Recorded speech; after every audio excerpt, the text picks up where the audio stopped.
Thank you so much for finding time and joining us this afternoon about a minute past 3 p.m. East African time. Good morning, good evening, depending on where you tuned in. And joining us from the show is Diaspora Dispatches, and here are the latest news from across the continent of Africa. We start from Zimbabwe. The African Development Bank says the outcome of Zimbabwe's upcoming presidential election and the issue of compensating white farmers are key factors in effort to restructure its crippling debt.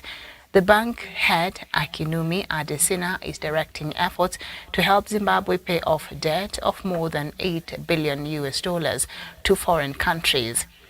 Zimbabwe has turned to the African Bank to help, paying billions of dollars in compensation to the white farmers who had their land seized by the previous government of Robert Mugabe from 2000. Zimbabwe is seeking to raise $3.5 billion to pay for improvements to machinery and buildings of farms. The government have refused to compensate for the land itself. The country has over $14 billion of external debt and has not received funding from lenders, including the International Monetary Fund and World Bank, for more than 20 years. As a result, we go to Tunisia, and a Tunisian court has sentenced opposition leader Rachid Ghannouchi to a year in prison. The Ennahda party leader, who is a fierce critic of President Kais Saied, has been detained since last month after being arrested for allegedly plotting against state security and incitement. Mr. Ghannouchi rejected the allegations as politically motivated, refusing to appear before the judges. On Monday, he was sentenced in absentia. There has been a wave of arrest this year, leading figures opposed to President Saied, who assumed full executive powers almost 2 years ago. Since February 20 of Mr. Saied's political opponents and personalities have been arrested, including former ministers and business figures. Mr. Ghannouchi's detention last month, alongside others, sparked international condemnation, including by the US, the European Union, and rights groups.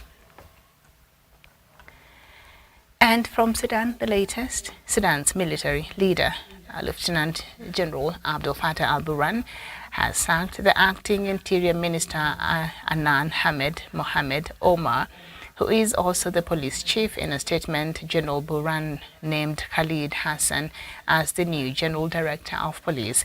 No reason was given for the sacking, but General Burhan had earlier dismissed in similar decrees the Governor of the Central Bank and 2 Foreign Ministry diplomats. The police have been inactive in conflict-hit areas, including the capital Khartoum, since the fighting erupted on April the 15th. As a result, acts of lawlessness, including looting and robbery, have been widely reported in these areas. A month of fighting between Sudan's rival military factions appears to have no end in sight, despite much touted truce talks brokered by the US and Saudi Arabia. And Kenya has, on Monday, agreed to officially reopen its border points with Somalia in Mandera, Lamu, and Garissa in the coming 90 days. The move, announced by the Interior Cabinet Secretary Professor Kithure Kindiki and his Somali counterpart Mohamed Ahmed Sheikh, after high-level consultations in Nairobi, effectively ends at all fear, a barricade that began in 2011 when Kenya was launching Operation Lindanchi to fight the influx of Al-Shabaab fighters into the country. The government is also mulling adding a 4th border post in Wajir town, he said. In a joint statement, the 2 ministers say their discussions revolved around the need for shared cross-border intelligence and enhancement of law enforcement capacity to man the borders. They also discussed plans to establish and secure border infrastructure to facilitate ease of trade, mobility, and movement of people. The initiative, dubbed Deris Wanang, which is Somali for good neighborliness, I'm sure I've spelled that wrong, so please forgive me if you're from Somalia, but it means good neighborliness, is funded by the United Kingdom with the aim to finding a lasting solution to perennial insecurity and instability in the Horn of Africa region due to Al-Shabaab. Now, the project is worth $1.7 billion Kenya shillings, or equivalent to 12 million US dollars, and will run over the next 3 years with a view of improving regional security and counter extremism. On Thursday last week, the government also launched a new project to reopen its border with Ethiopia, which also suffered attacks by Al-Shabaab in June last year. And then we head over to Tanzania, and President Samia Suluhu has formally reintroduced the constitutional review, polling a 5-1 against an opposition that has been using it to criticize her administration. Her move, coming after 2 recent failed attempts led by the opposition, could be the president's way of taking charge of the process that could define her political future. On May the 6th, President Samia gave the go-ahead for an all-inclusive political parties meeting to get to the constitution writing process underway based on the recommendations of a government-backed task force on democratic reforms. The task force concluded its work of collecting public views in September 2022 and advised, among other things, that the draft that was shelved in 2015, just before being presented for voting in a public referendum, would provide the best basis for the next steps. According to State House, the Registrar of Political Parties, retired Justice Francis Mutungwi, will convene a meeting to evaluate progress in implementing the recommendations of the task force and set out a proper participatory roadmap for the new drafting process. Opposition parties will also discuss with representatives of the ruling Chama cha Mapinduzi CCM amendments of laws related to elections and political party activities ahead of next year's local government elections and the 2025 presidential and parliamentary polls. All this, particularly the new Katiba and an independent electoral system, have been key aspects. Katiba, for those who may not understand, Kiswahili stands for constitution, and then this process in Tanzania, they're calling it, the Katiba process. The new Katiba and an independent electoral system have been key aspects of the opposition's demand for major political reforms and level playing field by the time the next election cycle comes around. By the end of the week, the registrar had yet to announce a date for a meeting, even as the public debate began to gather pace. And we head over to Mali. Malian soldiers and unidentified armed white men likely executed at least 500 people and sexually assaulted and tortured dozens of others during a 5-day operation in the village of Moura in central Mali last year, the United Nations Human Rights Office said. On March the 27th, 2022, according to this report, Malian soldiers and foreign personnel descended in helicopters and opened fire on fleeing residents. In a roundup of civilians in the following days, hundreds more were shot and thrown in ditches. The UN report on the incident was released after months-long investigation into what rights groups say is the worst atrocity in a 10-year conflict between Islamist groups and the army, in which thousands have died and millions have been displaced. Malian's military government and an army spokesman did not respond to Reuters' request for a comment. Authorities have previously said the Islamist fighters are not civilians who are killed in Moura. Mali, whose leader seized power in 2021 coup, and Russia have previously maintained that Russian forces were not mercenaries but trainers helping local troops with equipment brought from Russia. Russia's United Nations envoy Maria Molodova told a UN human rights meeting in Geneva last week that those killed in Moura were militants and that the military operation contributed to peace and tranquility. But the UN report backs up Reuters reporting at the time, in which witnesses said white men in army fatigues, speaking what the resident believed was Russian, were involved in the killing. Okay, sorry. We head over to some update on some power connectivity that was between Uganda and Rwanda. And projects for power connectivity between Uganda and Rwanda are back on, profiting from warming relations between the two sides as some of the projects meant to enhance the East African power pool. Commissioning of the Ugandan-Rwanda line awaits installation of communication boosters on the Rwandan side. That is what the Uganda's Energy Ministry Permanent Secretary Irene Pauline Batebe said recently. The Rwanda-Uganda high-voltage power trading was expected to start in 2020, Completion of the project will see the power exchange rise from a current 2 megawatts to over 200 megawatts. Richard Oku, the technical director of Uganda's Electricity Regulatory Authority, says the two sides are awaiting installation of adequate electrical equipment and a linkage for communication. The two countries have since 1995 been exchanging power at the Chanika border, which serves Kisoro in Uganda and Gatuna. Both countries produce more power than they can consume, although they are constrained by low power distribution networks. On the Rwandan side is the 220 per 120 kilowatts Shango substation, described as a strategic infrastructure to interconnect the electric grids of Rwanda, DRC, Tanzania and Uganda. It was commissioned in 2019. Uganda has powered its line up to Mirima Hills interconnection point. It plans to connect its grid to Kenya at Malaba, to DR Congo at Mpondwe, South Sudan at Nimule and Tanzania at Mutukula.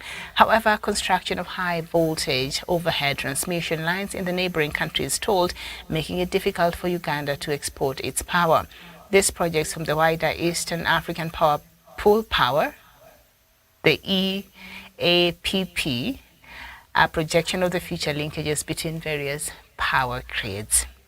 South Africa should come to Rwanda or Uganda and learn something.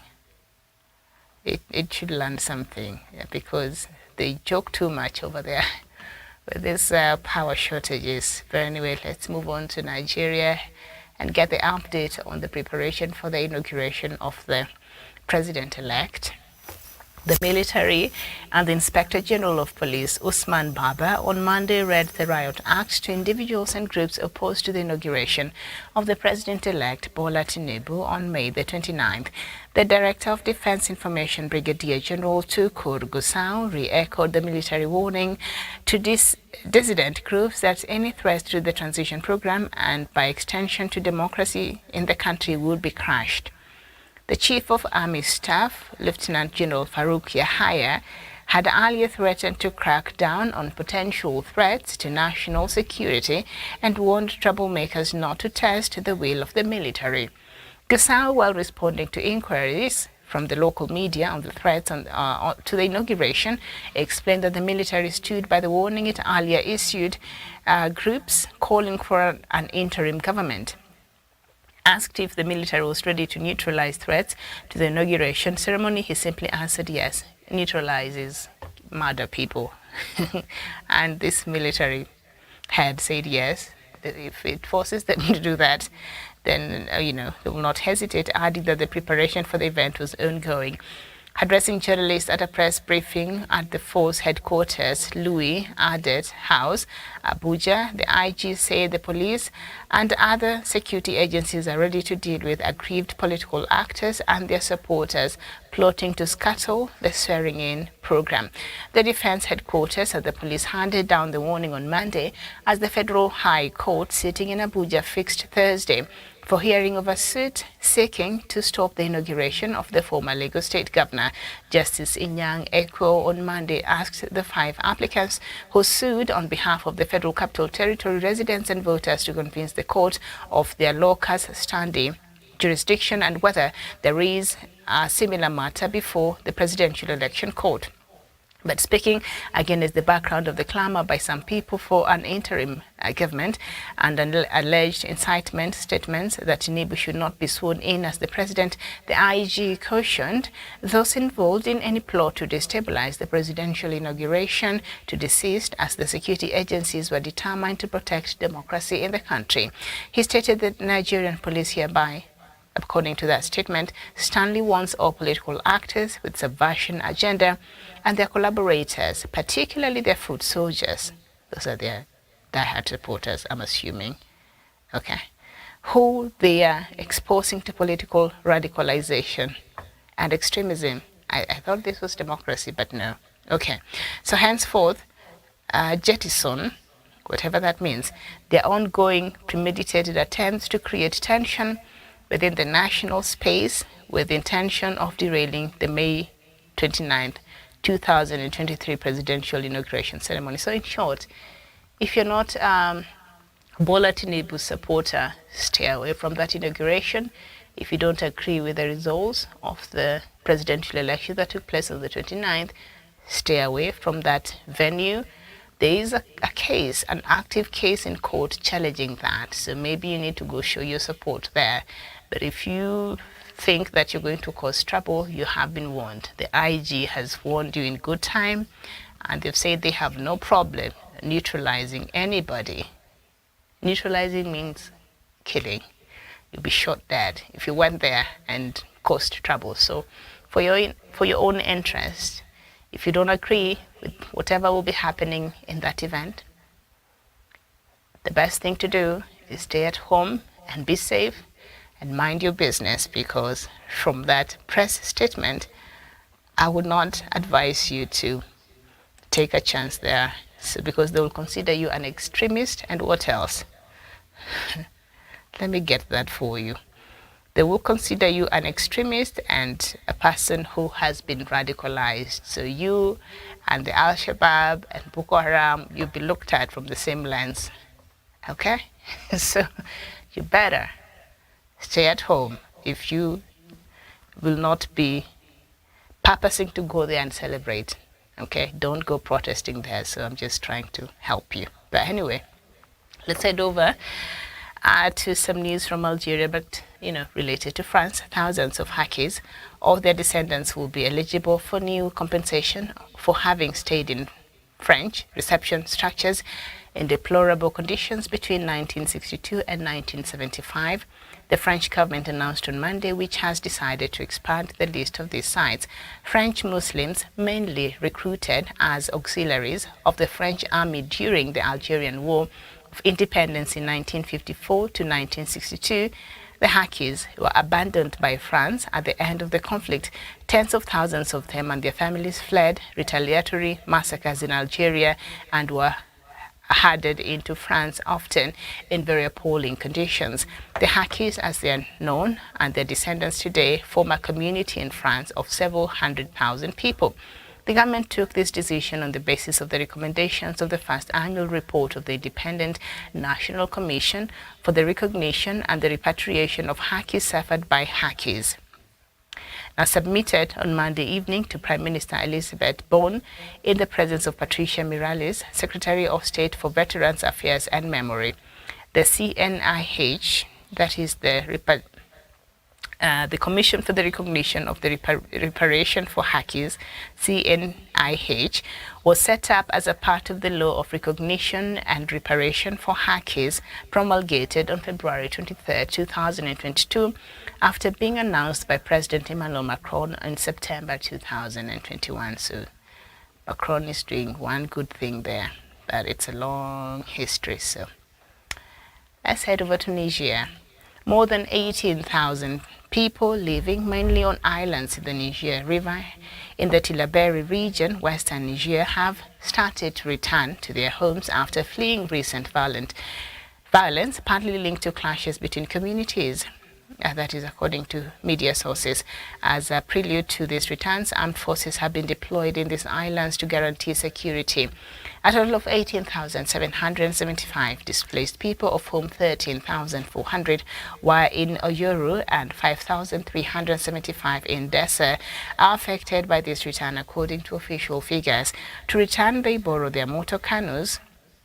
On board, they have fled the atrocities, sometimes coupled with attacks by suspected jihadists. The government and its partners have provided them with fuel, water and shelter. According to a government official, it was the government's first public reaction after these clashes, the toll of which remains unknown.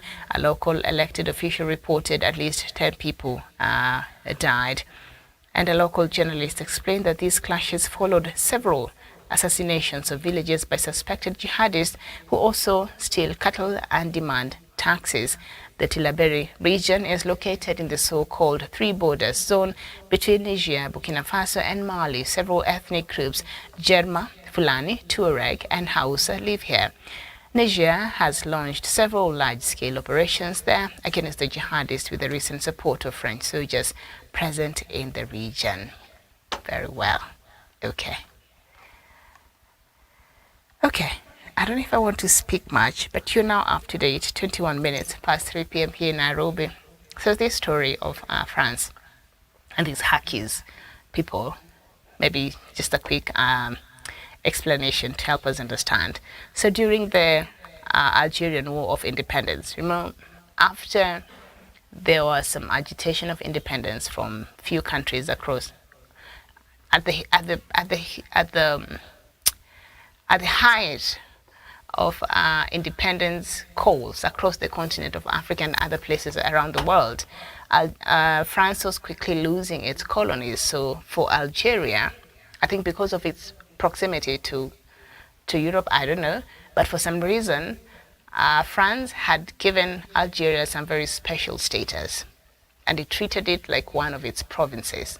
Okay, so they invested so much in infrastructure, they invested so much, and so when now there was the culmination of independence and calls for independence, and many countries across the continent were getting independent, Algeria also, there was this agitation. So what happened is French recruited some Algerians to fight alongside the French soldiers in fight of, the Algerians.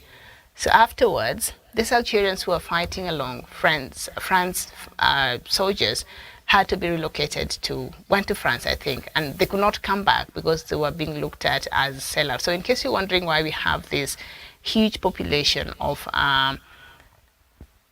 French people who traced their roots from Northern Africa, a lot of them went there from such like incidences. Okay, such events necessitated the mass, migration of some Africans to France and other parts, but especially to France. And so after this war ended in 1962, France just abandoned these people, did not care. So they lived in, I guess they were disappointed, and because they were Algerians anyway, and Algeria had really disappointed them, they had lost the war there. So, they didn't care really. They didn't care to take care of them. They didn't care to look after their welfare. They didn't care. So they lived in the ghettos. They lived very appalling lives until later on. Now they decided to treat them decently. So that is what these Hakis are. So now they're being recognized, legally, and some of the benefits that they're going to be getting is now entrenched and in the constitution, because initially nobody really wanted to take care of them. So that is what this Hakis now, this is what they mean. So thousands of Hakis or their descendants will be eligible for new compensation for having stayed in French reception structures in deplorable conditions between 1962 and 1975. After the war ended in 1962, nobody cared about these people until 1975. They lived in the most horrible ways. How many years is that? About 13 years. Okay, so what now this new law says, they will be compensated, them and their descendants who stayed in these deplorable conditions between 1962 and 1975. The French government announced yesterday French Muslims mainly recruited the auxiliaries of the French army during the Algerian War. So they fought alongside the French army and all that. And tens of thousands of them and their families fled retaliatory massacres in Algeria and were herded into France. They were herded, as in put like cattle in some place. You sit there, and as we think about our issues, you Africans, they don't think themselves as Africans, but you sit over there, we'll sort out your issues later. So that is what happened. They were herded at a certain section, deplorable conditions, between 1962, after the war ended, to 1975. So they could not come back home because they were being treated as I've mentioned there, as traitors. They were fighting against their own countrymen, and so they couldn't return home. So they stayed over there, and as I've said, the conditions were terrible. So the Hakis and their descendants today form quite a sizable community in France of several 100,000 people. So all these people you see there in France who look like they come from the motherland. Of course, their complexion is a bit light because they're Arabs. These are the most likely the Hakis, in case you wonder why we do have a bigger population of people from North Africa in France, and why 3/4 of the football team is just black people. So there you have it.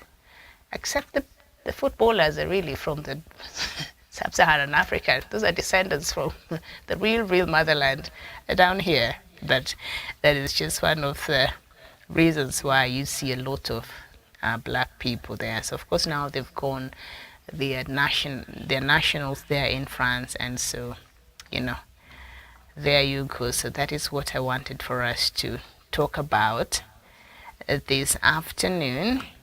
Now, President Samia, let me just touch on this very quickly and then we'll just call it a day. What I like about this president, she moves with so much wisdom.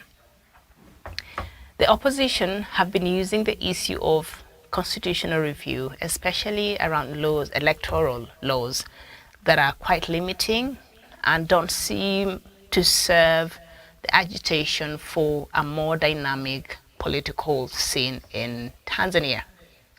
So the opposition has been calling for some reforms, especially in that section of the law, electoral laws. That brought them a lot of problems with the late president, former president, John Pombe Magufuli. But President Samia, because they came back, remember he went, he met some of them abroad, they came, all the opposition leaders, she went. She is like the mother of diplomacy. I love her so much. This is like my favorite president because she has so much wisdom and she understands very well what she represents, the symbol of Tanzania's unity, but also she's very political savvy. We thought, okay, she was in the background during the leadership of former President Magufuli. We didn't know much about her. It's very quiet and all that. But hey, she was learning and she knows how to handle politics in a way that is gentle. She gets her things done. She gets her agendas run without making too much noise, without too much chest thumping, without clamping on opposition, without any of these shenanigans you see in a lot of our countries. President Samia, she is my all-time president in this continent. So now the opposition has been agitating the issue of constitutional review. Guess what she did? She jumped ahead of the line and said, you know what, if this is the thing they're going to use to distract my agenda, to make noise, to give them fuel, to run around Tanzania talking about. So here's what I'm going to do. She went ahead of them and formally reintroduced the constitutional review. She pulled a fast on these opposition leaders because this is what they have been using to criticize the former administration, and also they had started criticizing her administration. Her move, coming after 2 recent failed attempts by the opposition, now will obviously give President Samia leverage, and there's another process that had started but was shelved in 2015, of course, President Magufuli. But now she said that is where they're going to start. Whatever documents that were prepared at that time, that was going to be the starting point. And then now the task force, on May 6th, President Samia gave the go-ahead for an all-inclusive political parties, everybody, including post-noisemakers in the opposition. She said this process should be inclusive, all parties meeting to get the constitution writing process underway based on the recommendations of a government-backed task force on democratic reforms. The task force concluded its work of collecting public views in September 2022 and advised, among other things, that the draft that was shelved in 2015, just before being presented for voting in a public referendum, would provide the best basis for the next steps. Okay? So this is how you run a country. This is how you do things. This is how you do things. So now she has taken charge of the agenda and the narrative. She has taken charge of the agenda and the narrative, and you can't criticize her for anything. If anything, she said all of you are welcome to that table and your views, and the people of Tanzania also. So that is how you do it. And initially she had said she would want this, she was open to this conversation after the next elections because she alluded that she will be running. Remember, she's having a term from President John Pombe Magufuli just died after having been elected. Just a few weeks after he was re-elected for his second term, he died. And so President Samir, was it even a few weeks? It's not too long. So she's having almost a complete term, and so she has expressed that she will be running again in 2025, and she has said she will provide the basis for constitutional review, but it will be after the elections. I think what she has said, being the wise lady that she is, because I think she's very wise, it's either that or she has very good political advisors. But I think both, because there are some leaders who have good political advisors, but because they're foolish, they never take this advice. So my assumption is, from the decisions she's been making, that she's a very wise lady. She's a very wise lady, okay? And she has good advisors, and most likely she listens, okay? So they might have told her, now, elections are coming up in 2025. So if you wait for this thing, for us to start talking about this after the next elections, then you'll be giving these people some fodder for their talking points during the campaign. So you better start this process now, so it continues. Just to simmer down the noise from the opposition. This has worked. He's brought them home. He's allowed them to have freedoms. She's attending the opposition's events. She is very crafty, but in a very smart way and in a very peaceful way. She's doing her politics in the most, you don't even see these moves. Very subtle, but smart, okay? And in turn, if she ran today, let me tell you, I don't think there's anybody from that opposition that stands to win against President Samir. And she has been able to unite Tanzanians who now, that division that we see in Kenya, that division that we see in Uganda, that division that we see across other African states when it comes to our elections, it was beginning to cripple in there. But you can see she has salvaged that image, and Tanzania is back to where we used to know it in terms of how it does its politics. But of course, with these new changes that are to be included in this new constitutional review that has to do with electoral reforms, maybe that will change the dynamics of the politics in Tanzania, but I hope it changes it for the better. But I think this is really nice. So President Samir has cut off all the noises. She's taken charge of the process and the agenda, and so the opposition can look for something else to use as their talking points as they prepare to go to elections in 2025. Very smart, very smart. And also, I think these changes were needed. President Museveni, you're next. After the Supreme Court made the judgment after the 2017 elections for some of these electoral reforms, you've not been very keen to implement. Maybe you should borrow a leave from this wonderful lady. It's important as a society. You progress, you change, you move forward, and when you have leaders who have the interests of the country at heart, I see that in President Samir. Then they make decisions that are best for the stability of the country. And with such decisions, every time I read the headlines from Tanzania papers, all I see is investors are coming in. She had a meeting with this person. She's just talking about investments and the economy is growing and this and that. So that is what happens, okay? So we could all, especially from this region, borrow a leave. So that is what I needed to just talk to us about this afternoon. I want to thank you so much for your time. It is about 35 minutes past 3 p.m. here in Nairobi. Enjoy the rest of your day. Thank you so much for watching. My name is Miriam Ogotu. Bye-bye.